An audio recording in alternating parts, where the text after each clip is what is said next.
You walk in tired and hungry, one bad dinner away from losing it. You don't like to cook.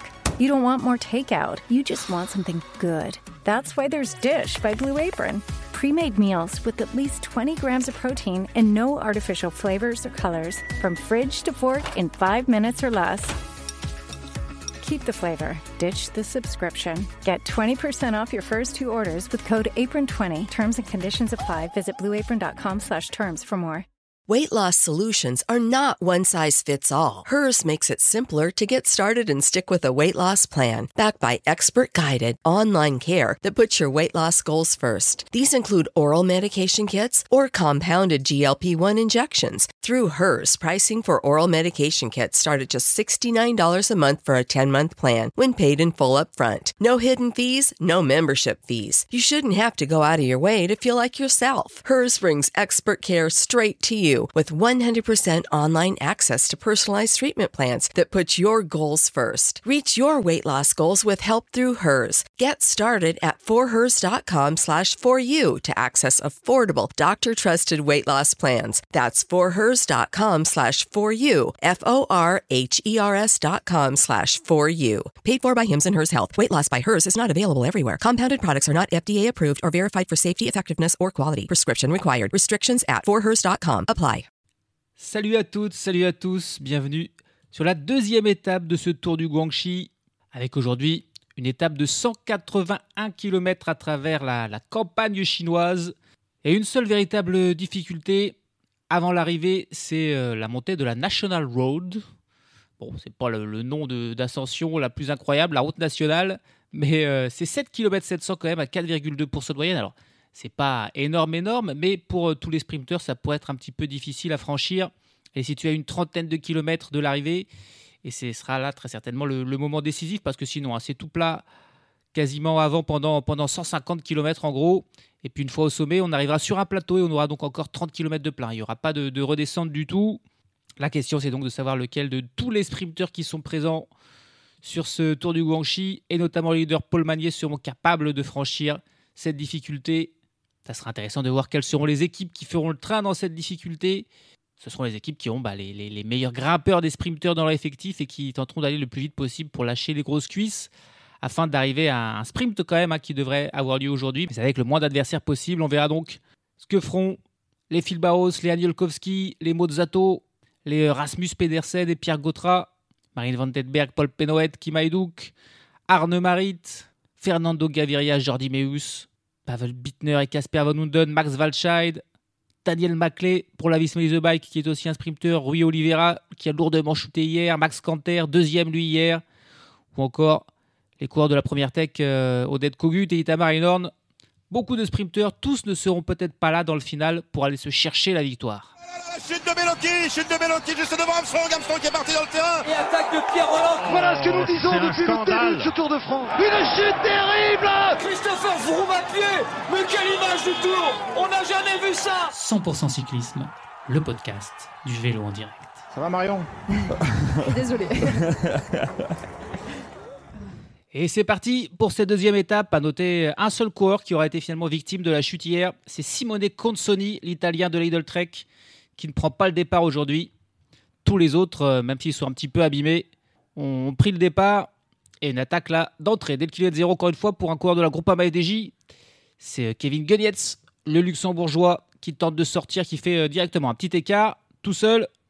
Il va être suivi là, par un coureur qui part en contre. C'est Mathis Lebert pour l'Arkea Bibliothèque qu'on avait déjà vu devant. Hier, il avait pris en plus des petites secondes de bonus. Encore aujourd'hui, il y aura des sprints bonus. Là, après 93 km. Donc, il faudra quand même aller le chercher, celui-là. Et le deuxième sera situé pas très loin de l'arrivée, une dizaine de kilomètres de l'arrivée. Et pour être disputé parmi les principaux favoris du classement général, parce que l'échappée risque bien d'être reprise d'ici là. Ça sera intéressant à suivre, ça aussi.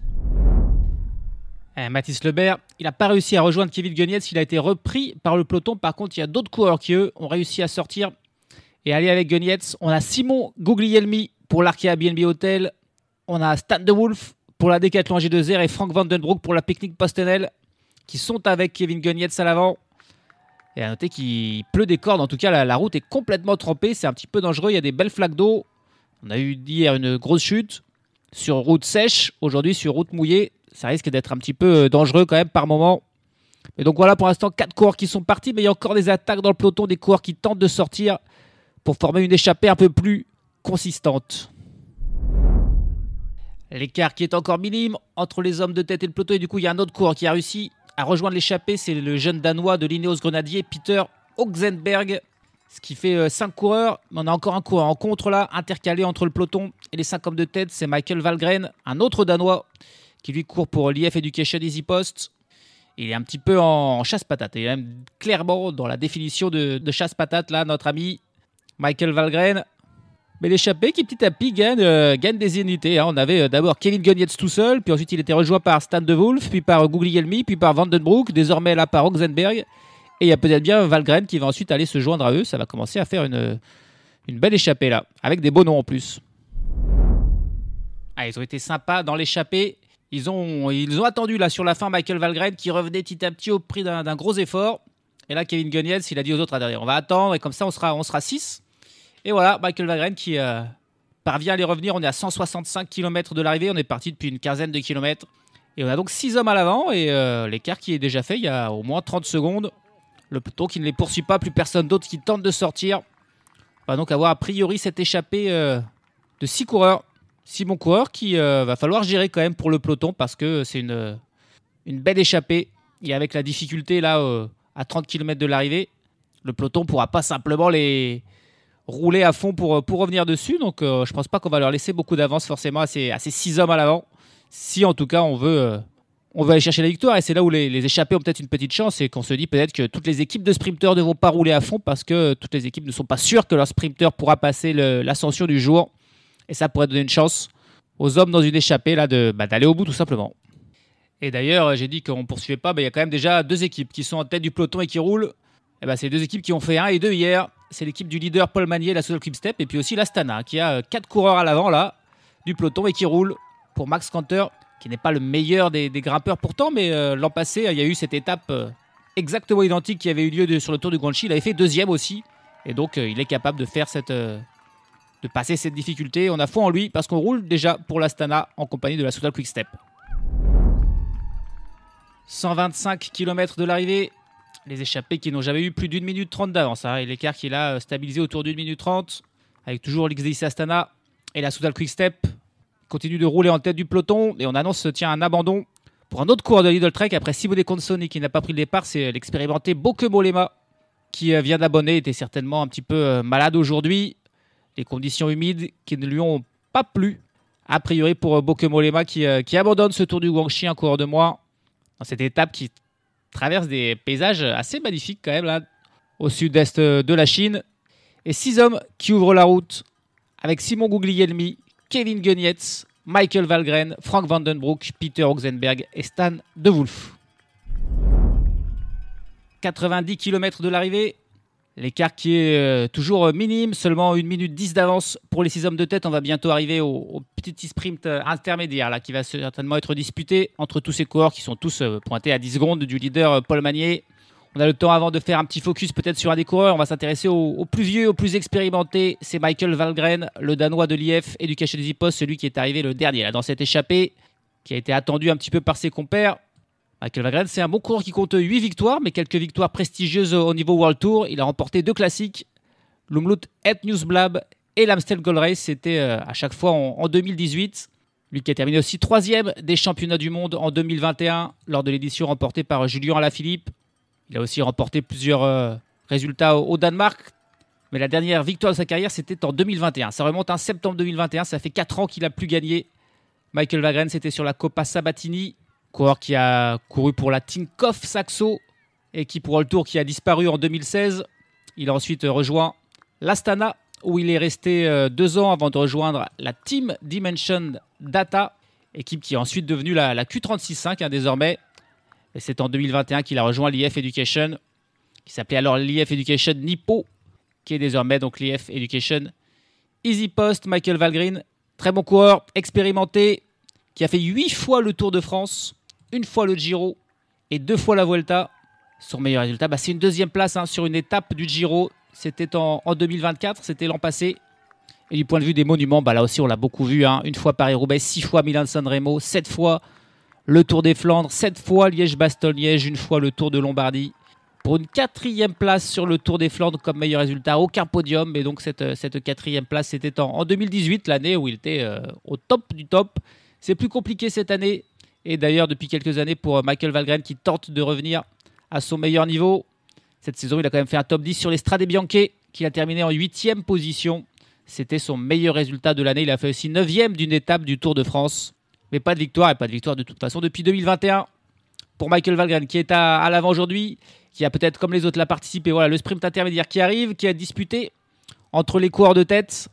C'est le coureur de la Décathlon, Stan De Wulf, qui va passer en tête. Hier, c'était aussi un coureur de la Décathlon, c'était pareil. Là, c'est Stan De Wulf qui passe en tête, qui prend 3 secondes devant Peter Oxenberg. Et Kevin Gunnels qui lui prend 1 seconde pour ce petit sprint intermédiaire. Mais je pense que ces coureurs-là, ils sont plus intéressés pour une éventuelle victoire d'étape que pour prendre quelques secondes au classement général. Même si l'écart avec le peloton n'est pas très grand. 40 km de l'arrivée, et on va arriver au pied de cette difficulté, la National Road, près de 8 km à plus de 4% de moyenne. Et les échappés qui n'auront jamais eu vraiment plus d'1 minute 30, là ils ont 1 minute. Au pied de la difficulté, ça risque de ne pas être suffisant évidemment pour aller au bout. Il va falloir faire cette ascension à fond, mais le peloton risque d'aller aussi vite derrière, on va voir ça. En tout cas, ça y est, c'est parti pour la première difficulté de ce Tour du Guangxi. Même, et au sommet, il y aura des points pour le classement de la montagne à aller prendre et un premier maillot de meilleur grimpeur à aller chercher pour celui qui passera en tête. Et étonnamment, non, pas forcément étonnamment d'ailleurs, c'est la Team Emirates qui se met à rouler en tête du peloton. On ne les avait pas vus du tout, c'était vraiment la Soudal Quick-Step, l'XDI Astana qui ont roulé. Mais là, ce Tour de la Team Emirates, ils ont envie de lâcher des sprinteurs pour donner peut-être une chance pour Jonathan Narvaez à l'arrivée. Et on a 4-5 coureurs là, de la Team Emirates qui sont en tête du peloton et qui roulent désormais pour tenter de revenir sur les échappées, mais surtout pour tenter de lâcher des sprinteurs dans cette difficulté, même si c'est une difficulté quand même roulante. Et dans les échappées, là, ça commence à lâcher pour certains en tout cas, ça a lâché pour Guglielmi. Et là, ça lâche désormais pour Kevin Gunnels et pour Michael Valgren qui sont distancés par les 3 autres. Ouais. On n'a plus que 3 coureurs à l'avant, avec Stan De Wulf, avec Peter Oxenberg et avec Frank Vandenbroek qui se révèlent être pour l'instant les 3 meilleurs de cette échappée. Allez, on arrive au sommet de cette difficulté. Col de 2e catégorie. Il y a donc 8 points à prendre au sommet pour celui qui passera en tête. 4 pour le 2e et 2 pour le 3e. Ce sont donc ces 3 coureurs là qui vont se disputer les points. C'est pour l'instant Stan De Wulf qui mène. Mais il va se faire attaquer là par Peter Oxenberg qui va le passer. Ouais, Peter Oxenberg qui passe Stan De Wulf et qui va prendre les 8 points. Stan De Wulf 2e position. Frank Vandenbroek qui ne s'est pas trop battu passe en 3e position. Et Peter Oxenberg, jeune Danois de seulement 19 ans, et qui sera meilleur grimpeur, qui portera un maillot distinctif sur une course par étape pour le Tour. C'est pas rien, il sera meilleur grimpeur du Tour du Guangxi. Ce soir, le peloton derrière, toujours mené par la Team Emirates, qui est pointé à une 30aine de secondes. Et malgré les efforts de Team Emirates, il n'y a pas grand monde qui a été lâché. A priori, on n'a vu personne vraiment de distancé. Des images que l'on voit, le peloton a l'air vraiment groupé, massif. Et on se dirige donc de nouveau vers un sprint quasiment, je pense, avec tout le monde pour aller chercher la victoire. 20 km de l'arrivée, les 3 hommes de tête ont 20 secondes d'avance. Et il y a un intérêt pour eux de continuer à rouler. Autre que espérer aller chercher la victoire d'étape, c'est le sprint intermédiaire qui est situé à une dizaine de kilomètres de l'arrivée. Donc il faut encore qu'ils tiennent comme ça pendant 10 km. Ça ne sera pas forcément facile, d'autant plus que derrière, la Team Emirates continue de rouler. C'est peut-être aussi pour ça qu'ils roulent la Team Emirates. C'est pour reprendre les échappées avant le sprint intermédiaire et pour, comme ça, donner une chance à Jonathan Narvaez au moins d'aller chercher 3 petites secondes, puisque c'est a priori le meilleur sprinter des coureurs du classement général. Parce que je ne pense pas que les purs sprinters vont aller s'amuser à faire ce sprint intermédiaire. Ils vont plutôt garder des forces pour le sprint final et l'arrivée. Donc on va voir si les échappés vont réussir à résister au retour du peloton.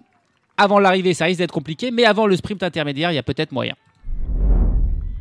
Et ils ont bien joué, ils ont toujours 20 secondes d'avance, les échappés. On est à 13 km de l'arrivée. Et ils vont arriver au sprint intermédiaire, ils vont donc prendre 3 et 2 secondes. Stan De Wulf, qui avait gagné le sprint intermédiaire, le premier avait pris les 3 secondes. Est-ce qu'il va encore réussir à en prendre 3 secondes? Et c'est parti avec Peter Oxenberg, qui est le premier à lancer. Il lance de très loin. Stan De Wulf, qui prend sa roue. Vandenbroek qui tente de suivre, mais qui semble clairement le moins bon sprinter. Et Oxenberg, il est fort, hein. Et cette fois-ci, ça va être lui qui va passer en tête et qui va prendre 3 secondes. Et Stan de Wolf qui en prend 2. Et du coup, ils se seront partagés puisque Oxenborg avait fait 2e lors du premier sprint intermédiaire. Donc, ils ont pris 5 secondes chacun de bonif. Et on a vu Stan de Wolf qui, immédiatement après le sprint, a continué, a poursuivi son effort pour tenter d'aller au bout parce que, pourquoi pas, là, ça fait 8 km qu'ils roulent. Ils ont maintenu complètement cet écart de 20 secondes. Donc, ça pourrait peut-être encore poursuivre un petit peu. Oxenborg, lui, par contre, il s'est relevé immédiatement. Hein. Ouais, Oxenborg s'est relevé. Par contre, Stan de Wolf et Frank Van Den Broek, qui eux y croient et vont pousser jusqu'au bout pour aller peut-être tenter de surprendre le peloton. Stan de Wolf va être le dernier résistant de l'échappée. Frank Van Den Broek ne peut plus suivre son rythme, mais ça ne va pas durer longtemps. Hein. Pour de Wolf qui va bientôt être repris en tête du peloton. La Soudal Quick Step de Paul Magnier qui continue de rouler. On voit aussi la Red Bull Boransgro, bien placée, de Jordi Meus qui fait un gros travail. Au moment où ils reprennent. Stan de Wolf, ça y est, échappé terminé. Plus personne devant. Un peloton groupé, quasiment personne. Vraiment, on a été lâché. On a vu personne à l'arrière. Donc ça va être un sprint massif. Attention, parce qu'il pleut, la route est mouillée. On n'aimerait pas avoir encore aujourd'hui une chute massive. Et il y a une attaque là. Attaque de Jonathan Narvaez. Alors qu'on est plutôt sur du plat quand même. Il y a une toute petite ascension. Et Narvaez qui décide de mettre une attaque là. Ça, c'est inattendu de la part de l'équatorien là. Qui tente un coup, il sait qu'au sprint, voilà, à l'arrivée, il ne pourra pas battre les Paul Magnier, les Jordi Meus, les Gaviria et Phil Bauhaus. Donc il tente de partir de loin, mais de très loin, 5 km. Il ne fait pas le coup du kilomètre, il fait le coup des 5 km. Très inattendu. Et il a réussi à faire un écart. Hein. On a un coureur de l'Israël Première Tech qui a tenté de suivre, mais qui n'a pas réussi. Il est repris par le peloton. Et c'est au peloton désormais de s'organiser. On est déjà à la barre des 4 km, ça va très vite. Il tente un coup, Jonathan Narvaez, là. Mais ça paraît quasiment impossible. Hein. Pour que ça réussisse, on a beau être Narvaez. Le final est trop plat, trop roulant pour un coureur tout seul de résister à un peloton où il y a au moins 15 équipes qui ont un sprinter. Ça serait assez fort. En tout cas, il y a quelques virages, pas facile à négocier, il les prend bien. Et derrière, la poursuite est énorme. Hein. La Soudal Quick Step, la Visma Lease Bike aussi pour Dan Maclay qui est très bien placé aux avant-postes. Je vois la Picnic Postenel aussi. Et c'est même pas la Soudal, c'est la Groupama FDJ qui est en tête du peloton et qui va revenir là sur Jonathan Narvaez. Enfin, qui est en train de revenir, mais ouais, c'est l'équipe de Paul Penouet qui est en train de faire l'effort. La Soudal Quick Step qui reste en fait pour l'instant cachée, un petit peu plus maligne aussi, compter ses efforts et voilà, c'est la Groupama FDJ qui revient sur Jonathan Narvaez, repris là à 2 km 500 de l'arrivée. C'était un coup vraiment osé et ça n'a pas marché et le rythme qui va immédiatement un petit peu se redescendre. Encore une fois, la route est large, ça permet à tous les trains de tenter de se former, de remonter. Donc voilà, Picnic Postenel qui est bien placé avec 4 coureurs à l'Intermarché Ventis, qu'on n'avait pas trop vu, qui remonte Arne Marit probablement. L'IF à son tour, qui remonte Marine Vandenberg. Important de ne pas être trop tôt devant. Et là, c'est l'Intermarché Ventis qui tente de prendre les choses en main avec 4 coureurs. Et c'est chaque fois une équipe différente qui fait un tour de 500 mètres. Là, c'est au tour de l'IF de prendre la tête du peloton. On a l'Ineos Grenadier qui est aussi pas mal placé pour Kim Hajduk. Hop, et maintenant l'IF qui disparaît, c'est au tour de la Jericho Alula. Oula, la Jericho Alula, ils sont nombreux là, ils sont au bon moment, à la flamme rouge, 5 coureurs. 5 coureurs de la Jericho Alula pour Max Walscheid. Là, c'est vraiment, ils ont fait le coup parfait. Paul Magnier est un petit peu plus loin dans la roue de son meneur Dries Van Gestel. Un coureur de moins pour la Jericho Alula qui a encore 3 coureurs. On voit Pavel Bittner aussi bien placé pour la Picnic Postenel. Et il n'y a plus personne pour la Jericho Alula d'un coup. Ouais, Max Walscheid, il a été lâché trop tôt. Il a dû se relancer. Et c'est finalement Picnic Postenel qui va lancer Pavel Bittner. Paul Magnier dans sa roue. Fernando Gaviria de l'autre côté de la route. Arne Marit aussi. Mais c'est parti pour Paul Magnier qui fait son effort au moment parfait. Et il a déjà une roue d'avance. Il est absolument imbattable, Paul Magnier. Et il va aller s'imposer devant le coureur de la Picnic Postenel. Mais il a vraiment une roue d'avance sur tous les autres. On avait Gaviria, on avait Marit, on avait Penouet qui vont se battre pour 2 et 3 là. Il faut revoir le ralenti pour savoir qui fait 2 et 3 parce qu'ils sont un petit peu tous sur la même ligne. Par contre, Paul Magnier, lui, il est devant tout cela, mais il est vraiment dans une forme incroyable, imbattable. Et il continue d'engranger 11e victoire sur ses 14 derniers jours de course. Je rappelle, à chaque fois, c'est des courses où il y a 150, 160 coureurs. C'est impossible, normalement, de gagner à chaque fois comme ça. Très fort ce que fait Paul Magnier. Allez, on regarde le ralenti avec... c'était bien, Jericho Alula, il y avait 5 coureurs, mais finalement, ils sont tous partis, chacun disparu au bout de 5 secondes de son relais. Et quand le dernier lanceur de Max Walscheid se relève, Max Walscheid, il est tout seul, il est surtout trop loin de l'arrivée, il donne un petit coup de en arrière, il attend. Et du coup, c'est la Picnic Postendel qui était dans la roue de Walscheid, qui prend les choses en main avec Casper Van Houten, qui lance Pavel Bittner et Paul Magnier calé dans la roue de Pavel Bittner.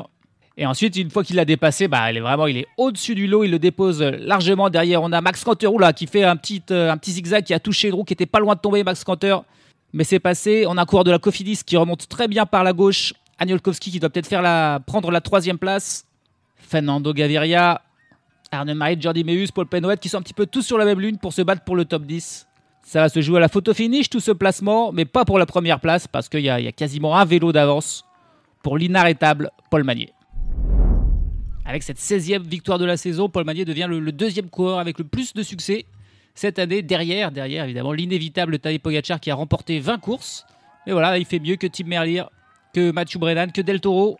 Avec cette 16e victoire donc pour Paul Magnier, seulement 21 ans, 21 victoires en carrière, c'est quand même énorme. On a vu des statistiques, c'est plus que Remco Evenepoel, c'est plus que Pogačar, c'est plus que Tim Merlier évidemment, c'est plus que Olaf Koy au même âge.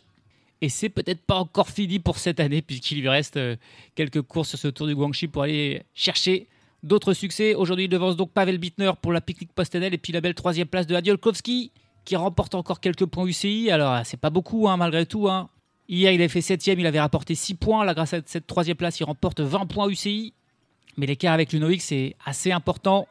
Il y a un peu plus de 300 points entre les deux formations et donc il faudra faire plus. Il faudra faire surtout un bon classement général.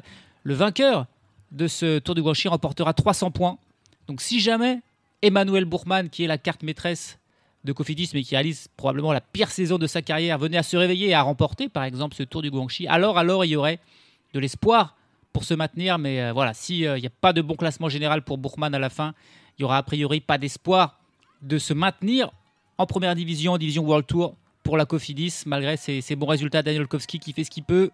Le reste du top 10, c'est Daniel Skerl, l'Italien de la Bahreïn victorieuse, qui est venu faire 4e. C'était pas Phil Bauhaus qui a fait le sprint pour la Bahreïn, petite surprise. Arne Marit pour l'Intermarché Venti, 5e. Max Canter pour l'Astana, 6e. Robert Donaldson, finalement, pour la Jayco Alula, qui s'est un petit peu raté. Alors qu'ils étaient si bien placés, et c'est Donaldson qui s'est retrouvé à faire le sprint. Et c'est pour ça, en fait, que j'ai cru que c'était Max Walscheid qui s'est retourné, qui a jeté un œil en arrière et qui avait été lâché trop tôt. Mais en fait, c'est juste que c'était Donaldson qui cherchait son sprinter, qui cherchait Walscheid, qui n'était plus dans sa roue. Et donc Donaldson, il a continué son effort, mais il finit seulement 7e. Paul Penhoet vient faire 8e, Jordi Meeus 9e, et puis Oded Kogut qui complète le top 10 de ce peloton qui était quasiment au complet. 113 coureurs ont fini, seule une vingtaine de coureurs ont été distancés, notamment un petit groupe là qui termine à plus de 15 minutes. On retrouve plusieurs coureurs de l'équipe nationale chinoise. Yueng Li sera le dernier du jour. Il termine donc à 15 minutes et 28 secondes en compagnie de quelques autres coureurs, et notamment de Daniel Maclay pour la Visma Lease Bike qui n'était en fait pas là pour faire ce sprint final. Et à noter que Rui Oliveira, lourdement chuté hier, termine aussi loin à plus de 10 minutes, mais il termine et il sera encore là au départ. Demain, il insiste, le Portugais. Bon, pour les classements généraux, il n'y a pas de souci. Paul Magnier, leader avec 14 secondes d'avance sur Canter et Bittner et 15 secondes sur Peter Oxenberg et Stan de Wolf qui ont pris les bonifs aujourd'hui. Classement par points, largement leader là aussi Paul Magnier devant Max Canter et Aniolkowski. Et puis il a aussi bien sûr le classement du meilleur jeune, Paul Magnier devant Bittner et Oxenberg. Oxenberg qui par contre lui a le maillot de meilleur grimpeur avec les 8 petits points qu'il a pris aujourd'hui devant ses compères d'échappée Stan de Wolf et Frank Vandenbroek. Demain, c'est encore une étape qui sincèrement devrait se terminer au sprint parce que s'ils ont réussi à passer les 8 km à 4%, je ne pense pas que c'est les difficultés de demain. Alors il y en a 3, elles sont dans le final. Il y a 9,5 km à 2,8%, puis 1,7 km à 5,8%. C'est la plus dure, 6%, mais c'est que sur 2 km. C'est situé à une trentaine de kilomètres de l'arrivée. Il y aura encore une dernière difficulté à 15 km, 1 km à 3,7%. Non, j'y crois pas, c'est pas ça qui va décrocher les sprinteurs, à moins que la course soit vraiment endiablée, qu'une échappée nombreuse soit partie, que ce soit compliqué de lutter, que le rythme mis par la Team Emirates, qu'on a vu qui était intéressé de faire des efforts dans les ascensions, soit terrible. J'y crois peu, ça sent encore le sprint massif demain dans une longue étape de 214 km qui pourrait donc encore revenir à Paul Magnier, à moins que les autres sprinteurs se rebellent sur cette troisième étape du Tour du Guangxi. Et salut à tous, salut à toutes.